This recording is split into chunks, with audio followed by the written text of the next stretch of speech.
دجاج 65 القصة من البداية. اليوم راح نروح على جنوب الهند وعلى خليج البنغال وعلى ولاية تاميل. في 1951 فتح مطعم اسمه بهاري، وفي 1965 طلعوا أكلة دجاج 65 اللي هي مشهورة على مستوى العالم. هي أكلة هندية بامتياز. في عدة روايات لهاي الطبخة. في رواية بتقول كان رقم الطبخة في المنيو رقمها 65، وفي روايات بتقول عدد البهارات 65، وفي روايات بتقول إنه المطعم اخترع هاي الأكلة في 1965. وأنا أحمد سمنة اليوم راح أقدمها بسمن عربي غنمي عكة فاخر على الشوارب. أعطيكم إياها بطريقة سهلة وبسيطة وعلى الشوارب. حياكم الله. هاي بهاراتي راح تلاقوها مكتوبة تحت: ملعقة نشا وملعقة طحين، وهذول ملعقتين روب، ثوم وزنجبيل، نص ليمونة، وعندنا بيضة جباري.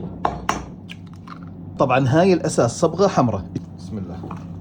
طبعا لازم يصير لونها أحمر لأن هي الأساس لونها أحمر. طبعا بعد ما تمزجوا الخليط كامل حاولوا تريحوا الأكلة، تريحوا الدجاج تقريبا ساعة. طبعا راح استخدم سمن الغنم العكة الأبيض الفاخر. يعني بدي اقلي الدجاج ال 65 بهذا السمن اللي على الشوارب عشان يعطيني طعم الزبدة الأصلية. بعد ساعتين نقع تشربت البهارات الدجاج. يا سلام يا سلام. طبعا لما تقلوه بسمن عربي راح يعطيكم الطعم مختلف تماما عن الزيوت. لما تستخدموا السمن وتقلوا فيه هاي الانواع من الدجاج المبهره راح يعطيكم طعم الزبده الخيال، ما راح يعطيكم طعم الزيت. الزيت بينزل مستوى الاكل والسمن بيرفع مستوى الاكل يا جماعه. ما شاء الله لا قوه الا بالله. راح تطلع معانا مقرمشه من برا وذايبه من جوا. شوف شوف شوف شوف شوف شوف شوف شوف شوف يا جماعه، مشان الله طلع السمن. الله اكبر، شلونها تطلع طعمه. طبعا هاي راح احمس لها حمسه خاصه وارد احطها بالحمسه، وهنا راح استخدم 60% من الاستواء بس.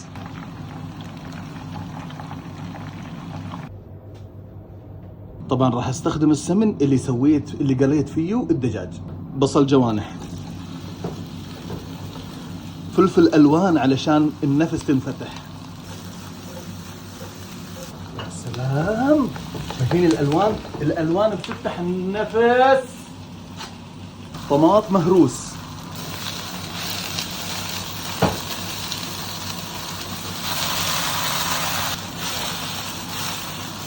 صويا صوص وكاتشب وتشيلي صوص. تمزجوهم 100%، تسكبوهم سكت. يا سلام عليك يا ابو حميد. بعد ما سوينا الحمسه هسه شو بنحط الدجاج عشان يتسبك كله مع كله.